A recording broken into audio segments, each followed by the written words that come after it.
मात्र 3 चीज़ों से बनने वाली इस बर्फ़ी को यदि हम सर्दियों में ही फरवरी माह तक भी खा लेते हैं तो इसका बेनिफिट हमें पूरे साल मिलता है। इतनी हेल्दी ये बर्फ़ी रहती है और साथ में टेस्टी भी बहुत रहती है। तो चलिए देख लेते हैं इसे हमें कैसे बनाना है। नमस्कार दोस्तों, मैं सपना मुकेश देसी ढाबा में आप सभी का स्वागत करती हूँ। बर्फ़ी बनाने के लिए मात्र हम 3 चीज़ लेंगे। इसमें रहेगी तिल, मूंगफली और गुड़। तो चलिए हम शुरू कर लेते हैं। गैस में हमने कढ़ाई रख दी है। कढ़ाई में हम तिली को रोस्ट करेंगे। ये 200 ग्राम तिली है और इसे हम बिल्कुल सिम में लो फ्लेम में रोस्ट करेंगे। यदि हम तेज़ आंच में इसे रोस्ट करेंगे तो ये जल जाएगी। ज़्यादा देर तक यदि इसे रोस्ट करेंगे तो इसमें कड़वापन आ जाएगा। चलिए रोस्ट हो गई है। अब इसे हम दूसरे बर्तन में निकाल लेते हैं। इसी तरह अब हम मूंगफली को भी रोस्ट कर लेंगे। मूंगफली को भी हम बिल्कुल लो फ्लेम में रोस्ट करेंगे। इसे हम थोड़ा अच्छे से रोस्ट करेंगे। इसकी सिकाई बिल्कुल अंदर तक होना चाहिए। जितनी अच्छे से ये सिकेगी बर्फ़ी उतनी ही ज़्यादा टेस्टी लगेगी। देखिए इसका कलर कितना प्यारा लग रहा है और छिलका आसानी से उतर गए। ये अच्छी तरह से रोस्ट हो गए। अब इसे हम किचन टॉवल में रख लेंगे। इसके हम छिलके उतारेंगे। इस तरह से किचन टॉवल को हम फोल्ड कर लेंगे। और एक आसान तरीका है मूंगफली के छिलके निकालने का। बहुत ही सरल तरीके से छिलके आसानी से निकल जाते हैं और बिल्कुल ज़रूरी नहीं है हमें पूरे छिलके निकालना। जितने भी छिलके आसानी से आपसे निकालते बन जाए उतने छिलके आप निकाल लीजिए। देखिए इस तरह से कितनी जल्दी छिलके निकल गए हैं ना। अब इसे हम छान लेंगे। छान कर दूसरी प्लेट में रख ले रहे हैं।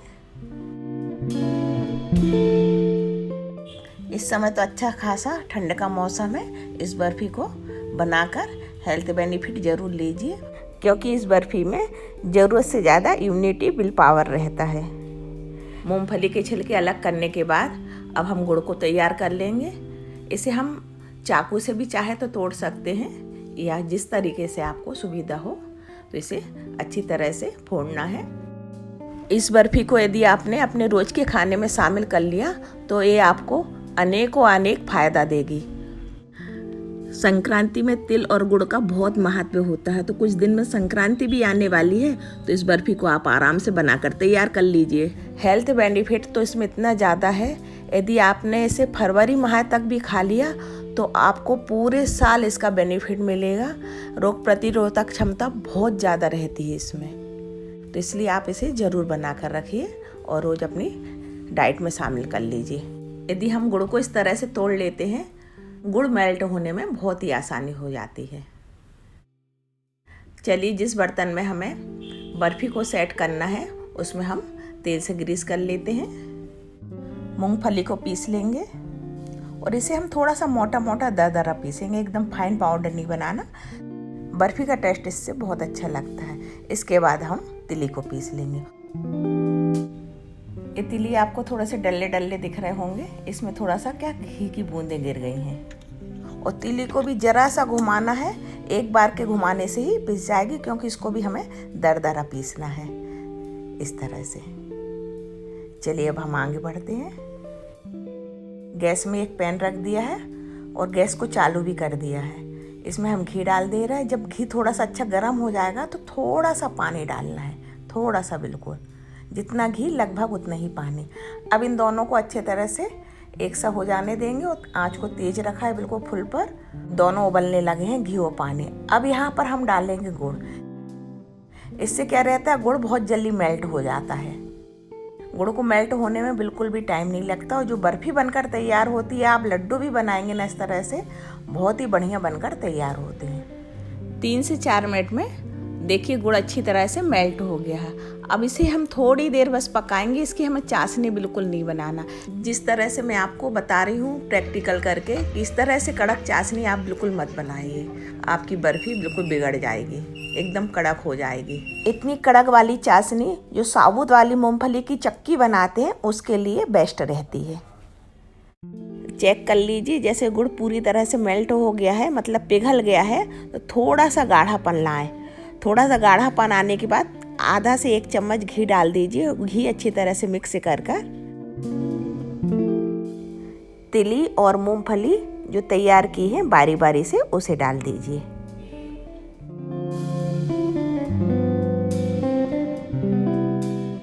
गैस को एकदम सिम रखा है। आधा मिलाने के बाद अब हम गैस को बंद कर देंगे और इसे अच्छी तरह से मिक्स कर देंगे। एकदम गाढ़ी चाशनी बना लेते हैं ना, तो इस कंडीशन में आके बर्फ़ी इतनी टाइट हो जाती है कि हम जो थाली में भी सेट करते हैं वो थाली में सेट नहीं हो पाती है, और चाकू से काटते हैं तो चाकू से भी नहीं कट पाती है। बर्फ़ी के पीस बनाने में बहुत दिक्कत आती है। देखिए थाली में हम ट्रांसफ़र कर रहे हैं तो कितनी आसानी से थाली में ट्रांसफ़र हो रही है और बहुत ही आसान तरीके से थाली में सेट हो जाएगी। देखिए कितनी सॉफ्ट है। और हमने इसमें घी भी डाल दिया था तो उसके कारण से बर्फ़ी में कितनी शाइन दिख रही है। इसे आसानी से हम सेट कर पा रहे हैं। और बर्फ़ी सेट करने के बाद हाथों हाथ कद्दूकस किया हुआ नारियल या कोई भी ड्राई फ्रूट्स वगैरह से आपको इसे डेकोरेट करना है तो आप कर सकते हैं। ये हमने ड्राई फ्रूट्स के पाउडर से थोड़ा सा गार्निश कर दिया है। आपको यदि करना है तो आप कर दीजिए, ऐसा ज़रूरी नहीं है।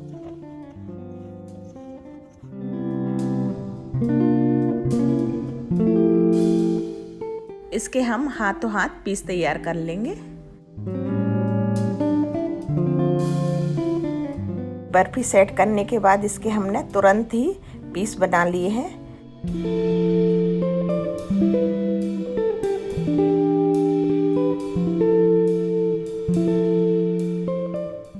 बिना दिक्कत के आसानी से कट हो रही है। एकदम बढ़िया टेस्टी और हेल्दी बर्फ़ी बनकर तैयार हो गई। देखिए कितनी सॉफ्ट है।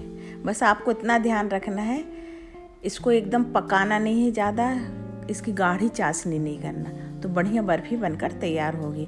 और जैसे हमने 400 ग्राम मूंगफली और तिली ली है तो आप 400 ग्राम ही गुड़ लें। क्वांटिटी एकदम इक्वल रहेगी। एक नई वीडियो के साथ फिर मिलती हूँ। प्रणाम दोस्तों।